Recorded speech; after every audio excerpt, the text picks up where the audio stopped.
أعوذ بالله من الشيطان الرجيم بسم الله الرحمن الرحیم۔ صحیح بخاری کے اندر ایک حدیث ہے 3218 نمبر پر کہ نبی صلی اللہ علیہ وآلہ وسلم کے پاس ایک دفعہ جبرائیل امین آئے تو نبی صلی اللہ علیہ وآلہ وسلم نے پوچھا کہ آپ ہمارے پاس جس طرح آتے ہیں اس سے زیادہ بار کیوں نہیں آتے؟ تو جبرائیل امین نے جواب دیا وَمَا نَتَنَزَّلُ إِلَّا بِأَمْرِ رَبِّكَ، سورہ مریم آیت نمبر 64، کہ ہم آپ کے رب کے حکم کے بغیر نہیں آتے اور ہمارے آگے پیچھے جو کچھ ہے وہ سب اسی کا ہے۔ یعنی نبی صلی اللہ علیہ وآلہ وسلم کے سوال کے جواب میں جبرائیل علیہ السلام نے بتایا کہ ہم اللہ تعالیٰ کے حکم کے بغیر کوئی کام نہیں کرتے۔ اللہ تعالیٰ کا جب حکم ہوتا ہے تو ہم آ جاتے ہیں، جب اللہ تعالیٰ نہیں بھیجتا تو ہم نہیں آتے۔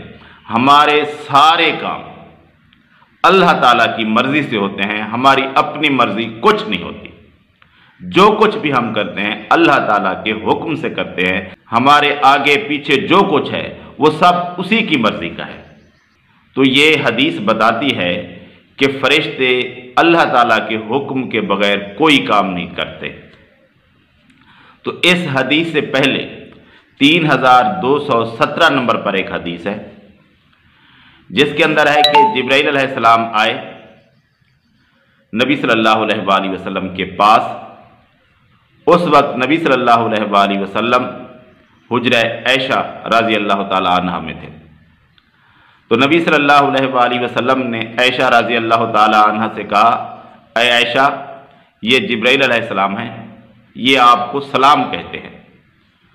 تو امی عائشہ رضی اللہ تعالی عنہ نے کہا وعلیکم السلام ورحمۃ اللہ وبرکاتہ، اور اس کے بعد کہا نبی صلی اللہ علیہ وآلہ وسلم سے کہ آپ وہ کچھ دیکھتے ہیں جو ہم نہیں دیکھ سکتے، یعنی آپ کے پاس فرشتے آتے ہیں، آپ دیکھتے ہیں اور ہمیں وہ نظر نہیں آتے۔ تو اس حدیث کے اندر یہ ہے کہ جبرائیل علیہ السلام آئے اور اماں عائشہ رضی اللہ تعالی عنہ کو سلام کہا، ان پر سلامتی بھیجی۔ اور اس سے پہلے جو میں نے حدیث سنائی اس کے اندر واضح طور پر ہے اور قرآن کی آیت جبرائیل امین نے نبی صلی اللہ علیہ وآلہ وسلم کو بتائی کہ ہم اللہ کے حکم کے بغیر کوئی کام نہیں کرتے۔ تو جبرائیل علیہ السلام نے یہ جو سلامتی بھیجی، سلام کہا اماں عائشہ رضی اللہ تعالی عنہ کو، وہ اللہ تعالیٰ کے حکم سے کہا، نہ کہ اپنی مرضی سے کہا، کیونکہ فرشتے اپنی مرضی سے کوئی کام نہیں کرتے۔ اللہ تعالیٰ کی مرضی سے اماں عائشہ پر سلام بھیجا۔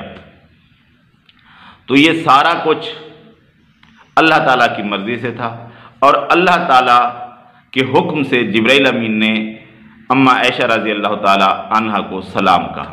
تو جس شخصیت کے بارے میں اللہ تعالیٰ کے حکم سے سلامتی ہو اور کچھ لوگ مومن کہلوانے کے باوجود اس ہستی پر اعتراض کریں، اس کو برا کہیں، تو ان کا اسلام کے ساتھ تو کوئی واسطہ نہیں ہو سکتا۔ اور اس سے بڑھ کر اللہ تبارک و تعالیٰ نے قرآن مجید میں واضح طور پر فرما دیا کہ نبی صلی اللہ علیہ وآلہ وسلم کی بیویاں جو ہیں وہ مومنوں کی مائیں ہیں۔ تو جو شخص مومن ہوگا اماں عائشہ رضی اللہ تعالی عنہ اس کی ماں ہیں، اور جس کی ماں عائشہ نہیں وہ مومن نہیں، کیونکہ قرآن مجید کا یہ فیصلہ ہے کہ نبی کی بیویاں مومنوں کی مائیں ہیں، تو جس کی وہ ماں نہیں وہ مومن نہیں۔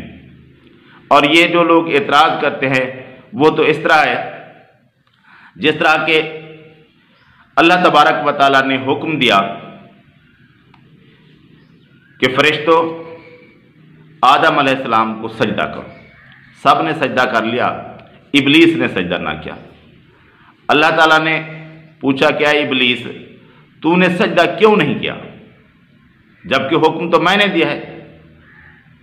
تو اس نے کیا کہا کہ میں سجدہ نہیں کروں گا کیونکہ میں اس سے بہتر ہوں۔ یہ اس کی اپنی ذہنیت تھی، اپنی اس کی سوچ تھی کہ اللہ تعالیٰ کے حکم کو میں نہیں مانوں گا، میرا ماننا یہ ہے کہ میں اس سے بڑھ کر ہوں، مجھے یہ اچھا نہیں لگتا کہ میں آدم کو سجدہ کروں، میرا ذہن نہیں مانتا۔ اسی طرح یہ لوگ بھی کہتے ہیں کہ بے شک اللہ تعالیٰ نے کہہ دیا کہ یہ تمہاری ماں ہے، بے شک اللہ تعالیٰ سلام بھجوا رہا ہے اس پر، لیکن ہم نہیں مانتے، ہمارا ذہن نہیں مانتا۔ بھئی تم اللہ کے حکم کو نہیں مانتے، تمہیں اللہ تعالیٰ کی بتائی ہوئی بات سمجھ نہیں آتی، تم اس پر اعتراض اٹھاتے ہو جو اللہ تعالیٰ فرماتا ہے، تو پھر تم مومن کیسے ہو؟ ہم تو یہ کہتے ہیں جو اللہ تعالیٰ نے واضح طور پر بتا دیا کہ نبی کی بیویاں مومنوں کی مائیں ہیں، تو جو شخص نبی کی بیویوں کو ماں نہیں مانتا وہ مومن نہیں ہے، وہ مسلمان نہیں ہے، کیونکہ وہ اللہ تعالیٰ کے واضح حکم کو ٹھکرا رہا ہے، اور اللہ تعالیٰ واضح طور پر فرما رہا ہے کہ مومنوں کی مائیں ہیں۔ ہاں جو شخص مومن نہیں ہے اس کی ماں تو ہے ہی نہیں۔